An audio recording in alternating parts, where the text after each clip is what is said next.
اگر یہ معاہدہ ہو گیا تو ایک قسم سے جو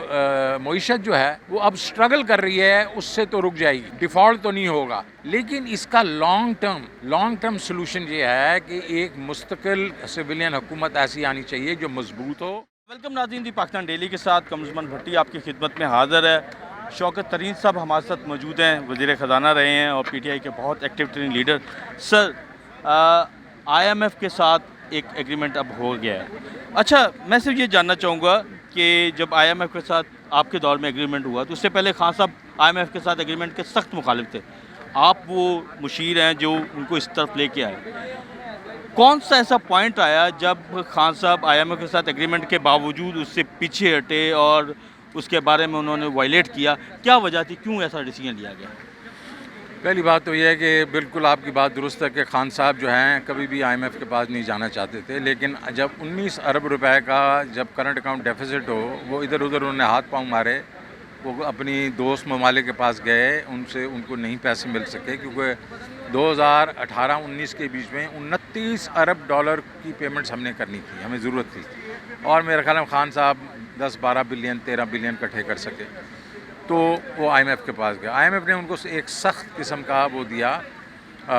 جو معاہدہ تھا،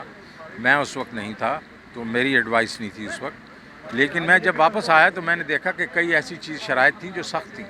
تو اس پہ میں نے ایک سٹینڈ لیا، اور آپ نے دیکھا کہ 6 مہینے جو ہے آئی ایم ایف کا ہمارا معاہدہ ڈیلے ہوا،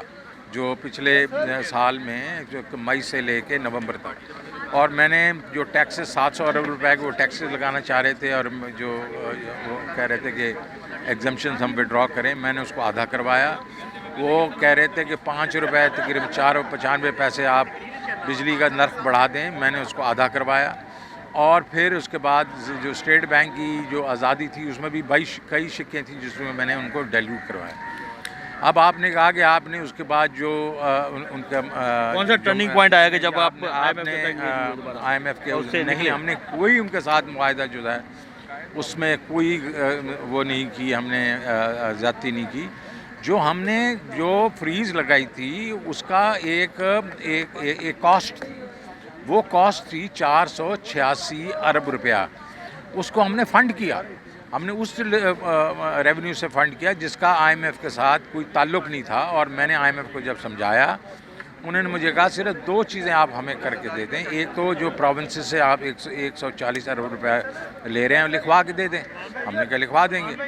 اس نے کہا دوسرا جو ہے آپ نے جو ڈیویڈنڈ لے رہے ہیں، یہ جو آپ کی آئل کمپنیز ہیں ان کے بورڈ سے ہمیں دلوا دیں، 120 ارب کے تھے 125، میں نے کہا وہ بھی کروا دیتے ہیں، اور اس کے بعد انہوں نے کہا ٹھیک ہے، بس یہی 2 چیزیں تھیں۔ جب یہ آئے تو انہوں نے خود جب بالکل ہمیں نیچا دکھانے کے لیے شور وغیرہ مچایا، تو آئی ایم ایف جو ہے وہ ویسٹ کی طرف جھکا ہوا ہے، یہ ہمیں بھی پتہ ہے کہ آئی ایم ایف کے جو میجورٹی شیئر ہولڈرز ہیں کون ہیں، اور وہ ہمارے سے ایز اے کنٹری کیا چاہتے ہیں، کیا ان کو چاہیے، انہوں نے دبانا شروع کر دیا۔ جو یہ ہمیں کہہ رہے ہیں کہ آپ نے آئی ایم ایف کا بڑا سخت معاہدہ چھوڑ کے گئے تھے ہمارے لیے، تو تم نے کیا کیا اب یار، تم ہم تو 2 روپے 50 پیسے ہم نے بجلی اور بڑھانی تھی، تم تو اب آ گئے ہو 7 روپے 90 پیسے پہ، ہم نے گیس تو بڑھانی تھی، آپ نے 45% گیس بڑھا دی،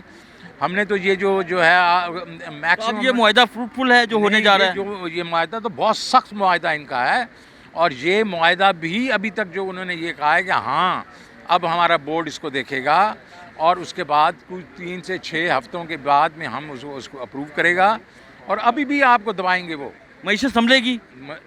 معیشت جو ہے آپ کو میں یہ بتا رہا ہوں کہ اگر یہ معاہدہ ہو گیا تو اور جو چیزیں لوگ ہیں وہ بھی کچھ پیسے آپ کو دیں گے، تو ایک قسم سے جو معیشت جو ہے وہ اب سٹرگل کر رہی ہے، اس سے تو رک جائے گی، ڈیفالٹ تو نہیں ہوگا، لیکن اس کا لانگ ٹرم سلوشن یہ ہے کہ ایک مستقل سویلین حکومت ایسی آنی چاہیے جو مضبوط ہو، مستقل سویلین حکومت آنی چاہیے جو مضبوط ہو۔ بہرحال اس سے پاکستان ڈیفالٹ سے نکل جائے گا، یہ کہنا ہے شوکت ترین صاحب کا، اور یہ بڑی بات ہے کہ وہ اس بات کا اعتراف بھی کر رہے ہیں۔